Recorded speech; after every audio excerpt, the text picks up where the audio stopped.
Have you ever had a project fall apart before you place the first machine? Yeah, me neither. Until today. What's up everyone? My name's Ollie and welcome to BarelyBuilding. Last time we finished the rail line to bring in all the resources we need and built this cool looking train station next to our giant uranium fuel rod. And today we finally get to start placing machines and making the first items towards nuclear power. We've got a few more names on our community wall and it's looking really awesome up here. Thanks again to everybody for the support on the channel. Just drop a sub or go and follow on Twitch and comment I subbed or something just so I know you've done it, and I'll put your name up on the wall here. So I've put this diagram here together of the items that we're going to need to make, and today we're going to be focusing on Quickwire. We need 10,020-ish per minute, so we're going to get the worst bit out of the way now. We're using the pure Caterium recipe, which is a nice 1-to-1 ratio of machines. And at this point, everything went completely wrong. The whole idea of this project was to build everything inside this giant uranium fuel rod that we built. But inside here, as much as it's huge outside, it's actually only 10 by 10. And as soon as I realized it, I knew we were in major trouble here. We can only fit about 14 refinery and constructor pairs per floor, and we need 67 pairs to make all the quick wire that we need. And if we sketch that out, it's about 5 floors, which is all of our space in here almost completely gone in refineries. So today we're going to launch Operation Captain Hindsight, because what we should have done is made this about 3 times the size of what it is now to fit all of these machines just inside the single building. And I thought to myself, let's keep the theme going of recreating satisfactory items, and let's build a giant encased uranium cell next to the uranium fuel rod. So by not following my own advice, if you ever have an idea to place machines in a big giant circle, take my advice, just don't do it. Let's build another giant circle. So first things first, Pub, you've got to move. So you go over there, and now we can start on the build. So what we've done is built a star. We've mapped out how wide the foundations need to be, and then awkwardly nudged another foundation here to give us a perfect star. That gives us 8 refineries and 8 constructors per floor. So yeah, not too bad. Not too bad. We can work with that. So we're going to use the standard rail trick that seems to be becoming our signature the more that we work. So we're going to put a couple of foundations in. We're going to connect with a rail from here to here, and we'll follow this pattern all the way around. And because the radius of this circle is going to be so tight, we're not going to be able to use foundations. We're going to have to build it completely with concrete pillars. So we're going to have to go around very carefully, create a nice circle with concrete pillars, and that gives us the radius of the frame that we're going to build. We've got 1 floor done, so let's just get on and get all these machines placed as high as we need to.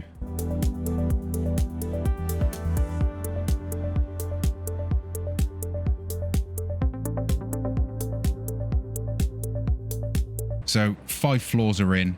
It looks a little short in terms of proportions. Originally, I was going to make 2 of these, but I think we'll just go up more and try and fit everything into 1 fuel cell. But before we do that, let's take a look at the machine inputs that we're going to do. We can throw an elevator onto each one,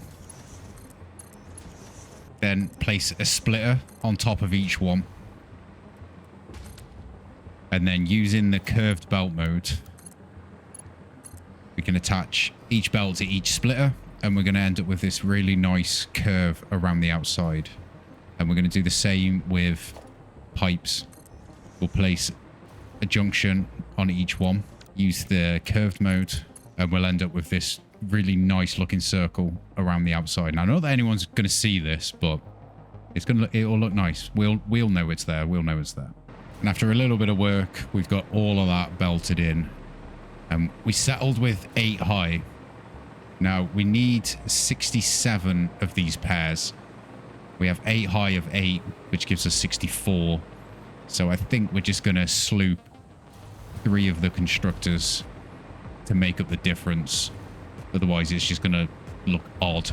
And then output wise, each machine outputs 150. We're going to link 5 machines together. Each 5 can feed out, and we're going to have to feed everything down. And then when all's said and done, we have 14 output belts feeding down inside the cell, which we can then bring out from underneath here. So now it's time to think about design. We're going to use the same yellow that we used on the bottom of our fuel rod to decorate this. And then we just need to go up. And that's as much as we can zoop. There's a billion around this circle. This is going to take absolutely hours. So, yeah, be right back.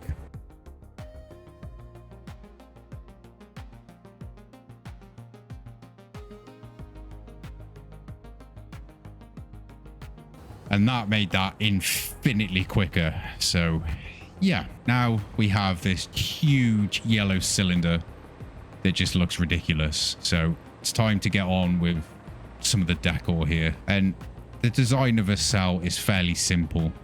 So we're just going to copy what we can see here and recreate that up on the cylinder. So let's see how we get on with that. And this is what we ultimately settled with. I've added a bit more decor into what's actually on the cell, just because it looked kind of blank with the size of it. But I'm quite happy with this. Actually looks really, really cool.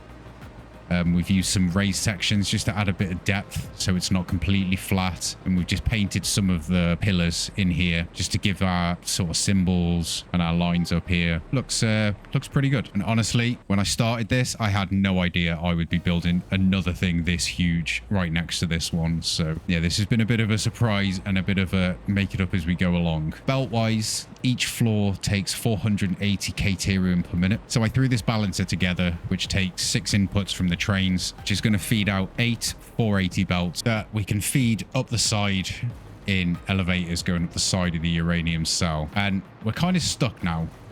The pub looks really out of place over there, and it's driving me mental. So we're going to deal with our power situation. And I've estimated this build is going to use roughly 40 to 45,000 megawatts, and we've got nowhere near enough turbo fuel left. We have enough for about 19 fuel generators. So this is going to need its own power plant of about 72 fuel generators. I've knocked a few blueprints together that's going to help us build it.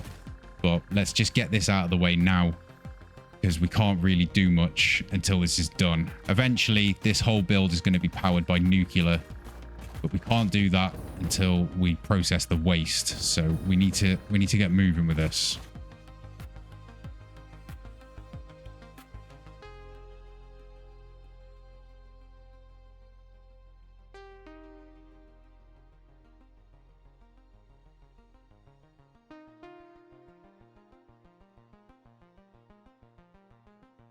And we're in. And as much as this is going to get deleted later, I just couldn't help myself but at least make it look organized. We have crude oil being processed into heavy oil residue, which when mixed with some water gets diluted down into fuel. This feeds across, and we feed all of these fuel generators, which is going to give us the power that we need. And while we wait for that power to stabilize out, we can deal with the water. Each floor needs about 480 water. But I'm just going to pump in 600 to each floor. It's always best to overdo it with fluids if you're able to, just to save some headache down the line. I've run the pipes all up the side of the uranium cell here and entering into each floor. The trick here is I don't want to use hundreds of pumps to get this up as high as it needs to get. So I put this tower in, and don't worry, I'm going to do something with this because it just looks ridiculous with how tall it is. This singular water extractor here is pumping all the way up into a buffer at the top, and then we'll run a pipe back down again, which when we feed it into our 8 pipes feeding the cell, we pipe that in and it will pressurize all of these pipes as if they're being fed from that high up, which gets rid of all of our head lift problems. As my Twitch chat kindly pointed out, you don't need a buffer at the top. You can just run a pipe up and then back down again, and it will do exactly the same thing. We have 16 water extractors down here. This is going to feed all the water that we need into the uranium cell. And all we have to do connect this pipe, and the uranium cell should come to life. And a quick check, we have flow rate from every pipe all nice and maxed out. And I've put 14 awesome sinks in so we can do a throughput test. And we get to play my favorite Satisfactory game of watch number get higher. As all the water fills up all the refineries, we're going to see more and more Quickwire start coming out. It's not going to look like this at the end, but this is just, we're going to run this for a few hours and see what happens. And after a little troubleshooting, and a surprisingly little amount of troubleshooting for a BarelyBuilding build, each of these belts is now feeding the exact amount that we need. 750 from these 7, 750 from 6 of these. The 780 is just balancing out. And then a final belt of 300 for a total of 10,020 Quickwire per minute. But for now, this has completely drained my brain for something I was never expecting to do in the first place. Drop a sub on the YouTube, but just make sure you comment so I can see you've done it, or follow on Twitch, or both, and I'll get you up on the community wall. But for now, we can mark these machines off as done, and I will see you in the next one.